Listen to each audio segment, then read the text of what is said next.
Assalamualaikum warahmatullahi wabarakatuh. Alhamdulillahirabbil alamin. Kalimah puji berserta syukur kembali kita ucapkan kepada Allah Subhanahu wa taala, dan selawat beriring salam buat junjungan kita Nabi Allah yakni Nabi besar Muhammad sallallahu alaihi wasallam. Allahumma shalli ala Muhammad wa ala ali Muhammad. Bagaimana kabarnya Napak semua? Semoga Napak berada dalam keadaan sehat dan selalu menjaga kesehatan. Jangan lupa mengerjakan sholat 5 waktu sehari semalam. Hari ini kita belajar sejarah kebudayaan Islam. Baik, kenapa semuanya? Hari ini pelajaran kita tentang khalifah yang ketiga, yaitu Utsman bin Affan. Kita lihat yang pertama, silsilah Utsman bin Affan. Utsman bin Affan dilahirkan di Makkah pada tahun ke-6 setelah kelahiran Nabi Muhammad SAW. Garis keturunan Utsman bin Affan dengan Nabi Muhammad sangat dekat. Ia termasuk kabilah Umayyah dari suku Quraisy. Utsman bin Affan dan Nabi Muhammad SAW bertemu pada garis keturunan Abdul Manaf bin Qusay. Sekarang kita lihat Utsman bin Affan sebelum masuk Islam. Utsman bin Affan adalah saudagar atau pedagang.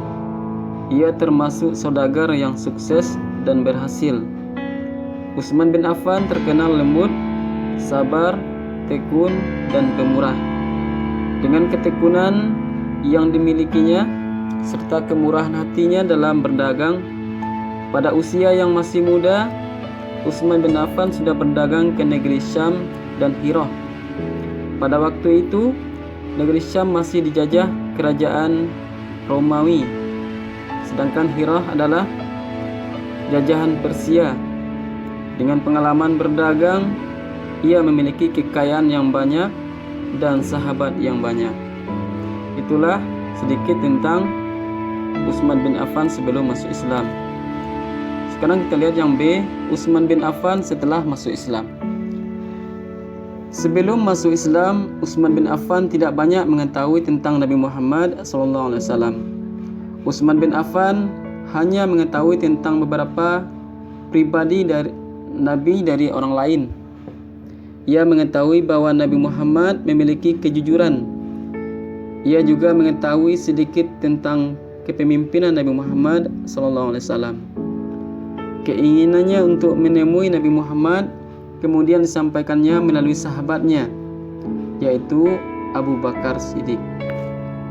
Rumah Abu Bakar tidak terlalu jauh dari rumah beliau.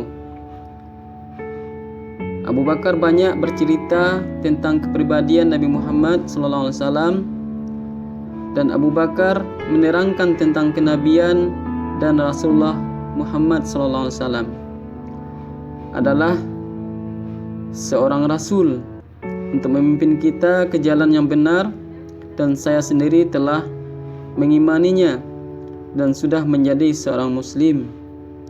Kemudian Abu Bakar memesan kepada Utsman bin Affan, saya anjurkan agar kamu segera menemui beliau. Setelah pertemuan tersebut, Utsman bin Affan segera menemui Rasulullah SAW. Setelah berbicara banyak kepada Rasulullah, akhirnya Utsman bin Affan masuk Islam. Jadi itulah sedikit kisah tentang Utsman bin Affan setelah masuk Islam. Demikianlah pelajaran kita hari ini. Wabillahi taufiq wal hidayah. Assalamualaikum warahmatullahi wabarakatuh.